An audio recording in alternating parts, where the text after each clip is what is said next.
How to use Patch My PC Honest Review. Properly beginner mistakes that cost you. Patch My PC is a helpful tool for keeping software up to date, but beginners often make mistakes that reduce efficiency or create security risks. Here's how to use it properly.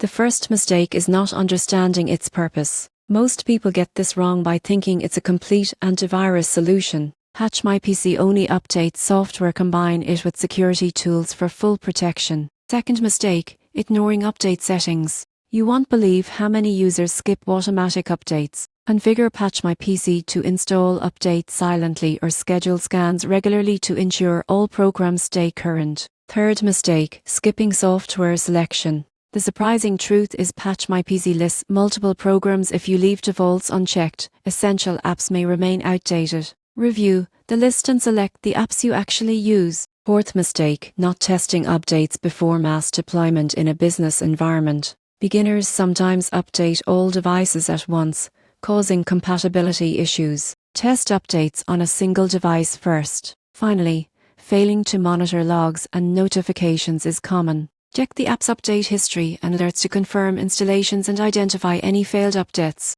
Using Patch My PC properly means understanding its scope, configuring automatic updates, selecting relevant programs, testing in advance, and monitoring logs. Avoid these beginner mistakes, and you'll keep your software secure, functional, and up to date.